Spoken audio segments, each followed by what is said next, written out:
Hello सलाम सत श्री अकाल दोस्तों, मेरा नाम है अंसार और आप सबका स्वागत है क्राइम स्टोर के इस कहानी के एपिसोड में। उम्मीद है आप सब लोग अच्छे होंगे। आज की कहानी थोड़ा टॉपिक से हटकर और रहस्यों से भरी हुई है। ये कहानी गुड़गांव, जो अब गुरुग्राम है, वहां से शुरू होती है।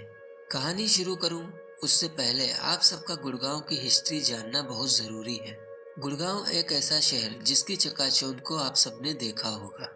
1965 तक गुड़गांव पंजाब राज्य में आता था, लेकिन जब 1966 में हरियाणा राज्य का गठन हुआ, उसके बाद गुड़गांव हरियाणा राज्य में शामिल हो जाता है। हरियाणा राज्य में शामिल होने के बाद 1980 तक गुड़गांव शहर का नाम कोई नहीं जानता था। यहाँ के लोग बेहद गरीब किसान और उनकी बंजर जमीन ही बस उनकी कमाई का एक लौता जरिया थी, जिस पर वो दिन रात मेहनत करके अनाज उगाते और फिर अपने परिवार का पेट पालते थे। लेकिन अब 1980 आते आते दिल्ली में आबादी बढ़ रही थी, तो वहां पर रिहाइश और बिल्डिंग्स बनाना मुश्किल हो रहा था। अब वहां की रियल एस्टेट कंपनी डीएलएफ के मन में विचार आता है कि दिल्ली के करीब एक शहर बसाते हैं, जिससे दिल्ली पर से थोड़ा भार कम हो जाए और वो शहर दिल्ली शहर की तरह ही हर सुविधा से लैस हो। इसके बाद गुड़गांव के लोगों की किस्मत चमक जाती है। वहां के लोगों के पास जो उनके पुरखों की जमीनें थी, जिनकी कीमत पहले कौड़ियों के दाम थी, अब अचानक उन जमीनों की कीमत करोड़ों की हो जाती है। इसके बाद गुड़गांव के लोगों के पास बहुत पैसे आ जाते हैं। फिर उनकी जिंदगी भी बदलती है और उनके रहन सहन का तरीका भी बदलता है। उनके पास बड़े बड़े घर और गाड़ियां आ जाती हैं। अब उधर दूसरी तरफ जब वहां शहर बसाने का काम शुरू होता है, बड़ी बड़ी क्रेनें और लोग वहां पर काम करने के लिए पहुंचते हैं। तो जब खुदाई का काम शुरू होता है, तब अचानक से वहां पर कंकाल मिलना शुरू होते हैं। शुरुआत में दो चार कंकाल मिलते हैं तो कोई ध्यान नहीं देता, लेकिन जब ये सिलसिला जारी रहता है तो पुरातत्व विभाग के लोग वहां पहुंचते हैं और जांच करते हैं। जब वो जांच करते हैं तो पता चलता है कि मुगलों के दौर में दिल्ली और जयपुर जाने के लिए एक रास्ता गुड़गांव होकर जाया करता था और राहगीर इस रास्ते का प्रयोग करते थे। लेकिन चंबल के डाकू अक्सर उन राहगीरों को लूट लेते और उनको मारकर उनकी लाशें इधर उधर दफना देते थे। और जांच हुई तो पता चला कि 100-150 साल पहले इस इलाके में कई कब्रिस्तान भी हुआ करते थे, जो बाद में धीरे धीरे मिट गए। खैर, इसके बाद शहर बसता है। धीरे धीरे बड़ी बड़ी बिल्डिंग्स, अपार्टमेंट और घर बनना शुरू होते हैं। लोग वहां रहना भी शुरू कर देते हैं। कहा जाता है कि कोई भी ऐसी मल्टीनेशनल कंपनी नहीं है जिसका ऑफिस गुड़गांव में ना हो। तो अब लोगों ने वहां पर घर भी बनवा लिए थे और रहना भी शुरू कर दिया था। लेकिन ज्यादा घर नहीं थे, बस 4-5 घर ही आसपास होते थे। फिर धीरे धीरे जब लोगों ने वहां पर रहना शुरू किया, तो उन्होंने महसूस किया कि उनके घरों में कुछ अजीब चीजें होती हैं। रात में चीखने चिल्लाने की आवाजें आती हैं और लगता है कि कोई बात कर रहा है। अब कहानी यहीं से शुरू होती है। साल 2005 आ जाता है। कई सारे कॉल सेंटर और बीपीओ गुड़गांव में खुल चुके थे। अब यही उद्योग विहार फेस 1 में एक बीपीओ था, द सॉफ्रॉन ग्लोबल कॉरपोरेशन। इस बीपीओ में सैकड़ों लोग काम करते थे। अब इसी साल 2005 में एक रोज नाम की लड़की बीपीओ ज्वाइन करती है। रोज काफी हार्ड वर्किंग और टाइम की बड़ी पाबंद थी।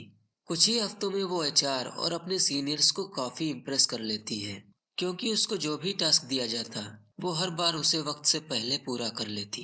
इसके बाद वो कई बार एम्प्लॉय ऑफ द मंथ भी बनती है। अब सब कुछ ठीक चल रहा था। रोज के कई दोस्त भी बन चुके थे। खाली वक्त में वो उनसे बातें किया करती और आपस में सभी हंसी मजाक करते थे। अब धीरे धीरे वक्त बीतता है।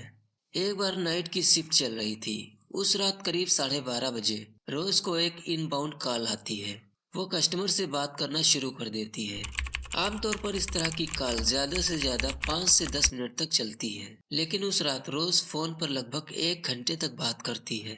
बातचीत के दौरान रोज की टीम लीडर कई बार आती है। वो देखती है कि रोज काफी देर से बात कर रही है, तो वो देखती है लेकिन कुछ कहती नहीं है। उसे लगा कि कोई सीरियस मैटर होगा, इसीलिए इतनी देर तक बात जारी है। लेकिन अब उधर रोज के बिहेवियर में कुछ चेंजेस आना शुरू होते हैं। वो अब ऐसी बातें कर रही थी जिसका कस्टमर से कोई लेना देना भी नहीं था। और अब धीरे धीरे वो दिखने में भी कुछ शरीर से पतली दिखने लगती है। ये देखकर उसके आसपास काम कर रहे उसके दोस्त हैरान हो जाते हैं। अब रोज कॉल कट करती है और चुपचाप बैठ जाती है। उसके दोस्त उससे पूछते हैं कि क्या हुआ, लेकिन वो कोई जवाब नहीं देती, बस वो चुपचाप बैठी रहती है। इसके बाद वो उठती है और कहती है कि मैं घर जा रही हूँ, और वहां से चली जाती है। अब लोगों को अजीब लगता है। उसकी टीम लीडर और उसके दोस्त पता करने की कोशिश करते हैं कि लास्ट कॉल किसका था और रोज किससे बातें कर रही थी। जब वो उसके कंप्यूटर में चेक करते हैं तो हैरान रह जाते हैं, क्योंकि वहां पर कोई कॉल शो नहीं कर रही थी और रोज के पास कोई कॉल नहीं आई थी। अब लोग हैरान होते हैं कि जब कोई कॉल ही नहीं आई तो रोज किसके साथ बात कर रही थी और फिर अचानक उसके बिहेवियर में चेंजेस क्यों आए। खैर, इसके बाद रात बीत जाती है और नाइट शिफ्ट खत्म करके सारे लोग अपने अपने घर चले जाते हैं। अब दूसरा दिन था, सभी लोग ऑफिस आते हैं लेकिन रोज नहीं आती। तो लोगों का ध्यान पिछली रात के इंसिडेंट पर जाता है और वो सोचते हैं कि शायद उसे कुछ स्ट्रेस है, इसीलिए वो नहीं आई। खैर, लोग उस वक्त इस बात पर इतना ध्यान नहीं देते हैं। लेकिन अब 4-5 दिन बीत जाते हैं, रोज ऑफिस नहीं पहुंचती है। अब उसके दोस्तों और टीम लीडर को चिंता होती है। वो उसको फोन मिलाते हैं और ईमेल करते हैं, लेकिन कोई रिस्पॉन्स नहीं आ रहा था। अब लोग बहुत हैरान थे, रोज ने इससे पहले ऐसा कभी नहीं किया था। वो कई बार एम्प्लॉय ऑफ द मंथ भी रह चुकी थी। अब लोग ये बात एचआर तक पहुंचाते हैं। उसके बाद ऑफिस से उस ड्राइवर को रोज के घर भेजा जाता है, जहां से वो रोज को डेली पिक एंड ड्रॉप करता था। वो ड्राइवर उस एड्रेस पर पहुंचता है और डोर बेल बजाता है। अंदर से एक बूढ़ा आदमी बाहर आता है। अब ड्राइवर उससे पूछता है कि रोज मैडम कहाँ हैं? कई दिन से वो ऑफिस नहीं आ रही हैं। इस वजह से ऑफिस में लोगों को चिंता हुई और मुझे यहाँ ये देखने के लिए भेजा गया है कि क्या वो ठीक है। उनके फोन पर कोई कॉल क्यों नहीं लग रही। अब वो बूढ़ा आदमी इस दौरान ड्राइवर का मुंह तकता रहता है और आखिर में कहता है कि यह क्या बकवास कर रहे हो और किस रोज के बारे में पूछ रहे हो। यहाँ कोई रोज नहीं रहती, ये घर मेरा है और मैं यहाँ अपने परिवार के साथ रहता हूँ। अब ड्राइवर भी हैरान होता है। वो कहता है कि मैंने उनको कई बार इसी घर पर ड्रॉप किया है और यहीं से उन्हें पिक भी करता था। खैर, ड्राइवर वहां से लौटकर आता है और ऑफिस में सबको ये बात बताता है। सभी लोग हैरान होते हैं, लेकिन फिर सोचते हैं कि शायद रोज उस घर में नहीं रहती है, बल्कि वहीं कहीं आसपास में रहती हो और हमेशा उस बूढ़े आदमी के घर के पास खड़ी होकर गाड़ी का वेट किया करती हो, जिससे ड्राइवर को ये लगा कि वो घर उसका है। खैर, उसके दोस्त उसकी तलाश जारी रखते हैं। फिर उसके कुछ दिनों के बाद एचआर के लोगों ने रोज ने जो डॉक्यूमेंट जमा किए थे उसमें से उसका परमानेंट एड्रेस निकालते हैं और अब एक एम्प्लॉय को उसके एड्रेस पर भेजा जाता है।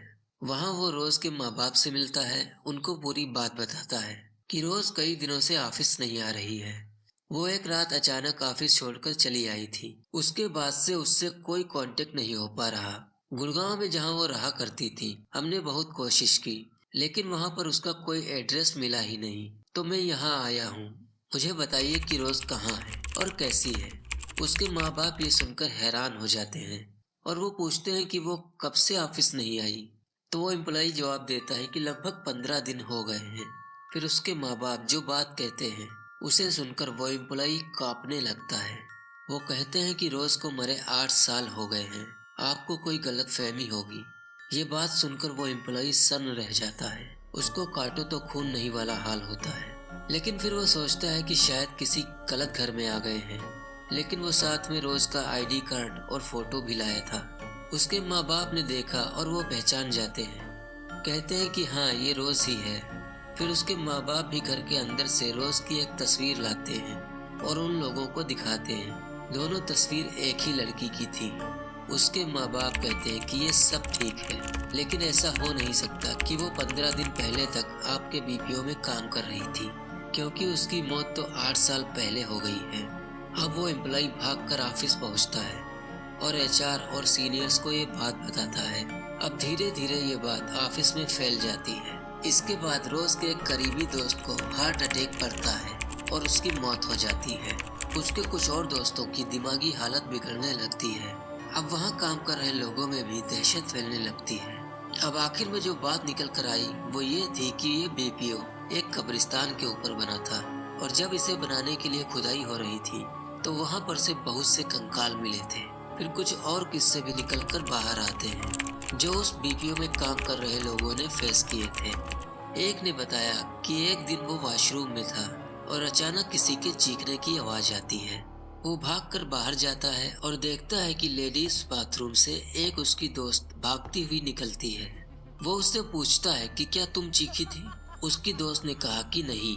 फिर वो दोनों वहां से भागते हैं। फिर एक और किस्सा वहीं के चौकीदार से पता चलता है कि एक दिन वो बेसमेंट में कुर्सी पर पैर टिकाए सो रहा था। अचानक उसे लगा कि उसका पैर किसी ने हटाया है। पहली बार में वो ध्यान नहीं देता और फिर सो जाता है।